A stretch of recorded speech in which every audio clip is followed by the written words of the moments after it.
Hare Krishna. So the question was that soul is there in the body. How is it that it is not getting mixed with the qualities of the body? So Krishna gave one analogy which we saw in the previous video. Now let's see the second analogy that Krishna is giving in Shloka number 34.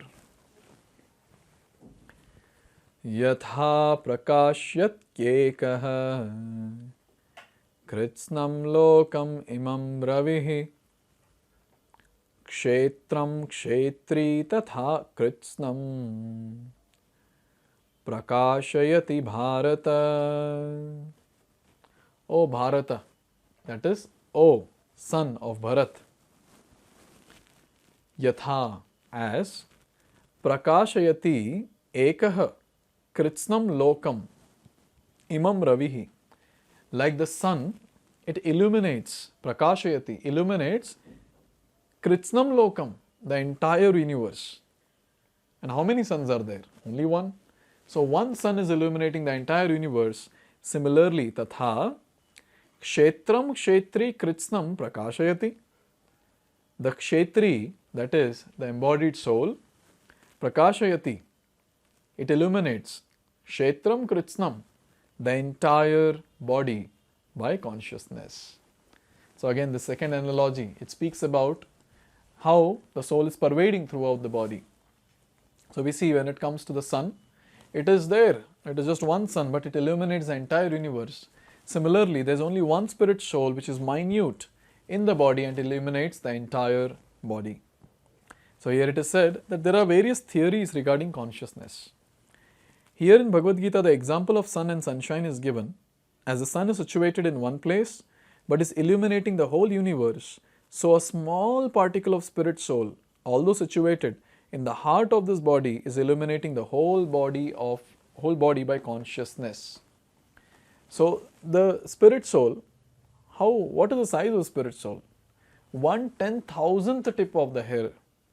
So that's how small the spirit soul is. So when it enters the body, what happens? It takes the position in the region of the heart. And from there, it spreads the consciousness throughout the body. Now the size of soul doesn't change with the body size. The size of the soul remains the same in the ant. Size of the soul remains the same in the human body.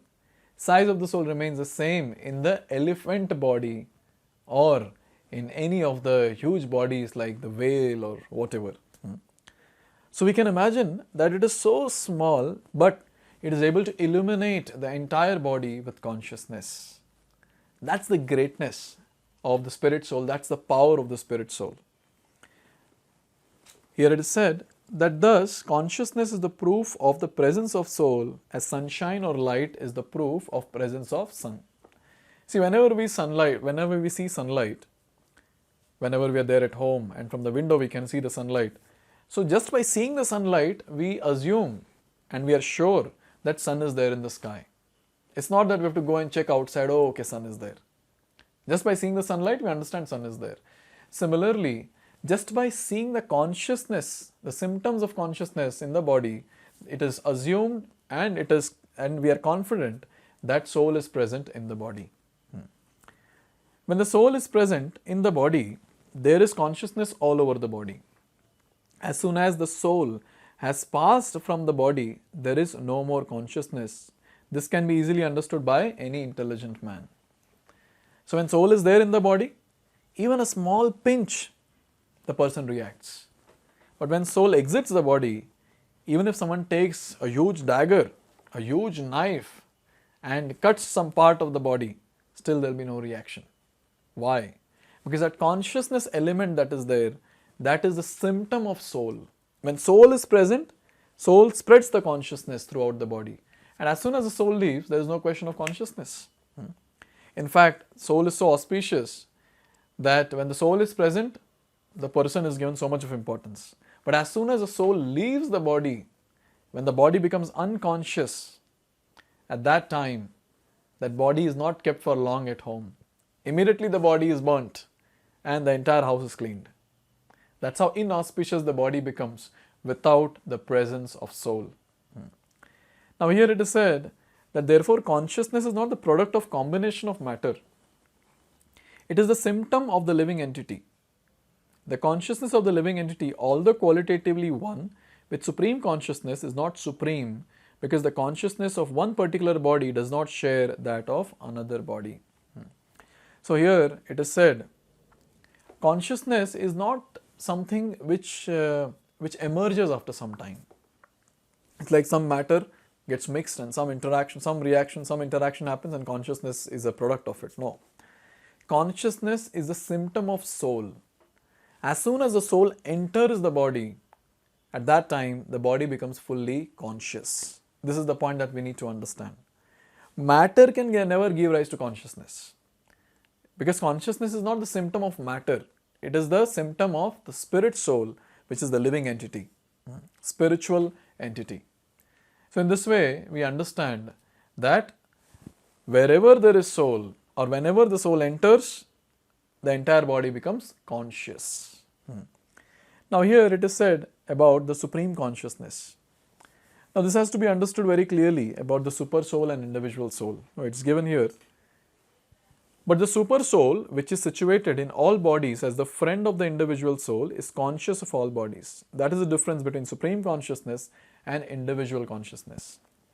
So when it comes to us, so our max to max power is we cover this body with the consciousness, or the consciousness pervades through the body. So we are conscious only of this body. Now suppose someone is pinched somewhere, so we will not react for that, because we are not conscious of their body, we are just conscious of our body. But when it comes to the supreme, that is the super soul who is there in the body, so he is conscious of this body and he is conscious of each and every body that is present in this universe. So anywhere anything happens, he knows. He knows very clearly what has happened. So this is the difference between individual soul and the super soul. So Atma and Paramatma, they are two different entities. Atma's spreading of consciousness happens only in this body. And when it comes to Paramatma, he is present, he is the super knower, super consciousness is there, and his consciousness pervades through all the bodies. So how can we say that Atma and Paramatma will become one, or Atma or Paramatma is same? They are two different entities. This has to be very, very clear. So these analogies makes a lot of sense. When Krishna is speaking about sun and sunshine, Atma, that is soul, and consciousness. So after giving two analogies, now Krishna is going to end the entire chapter by giving a brief summary in one verse. So let's see the last shloka in the next video. Hare Krishna. Hare Krishna, Hare Krishna, Krishna Krishna.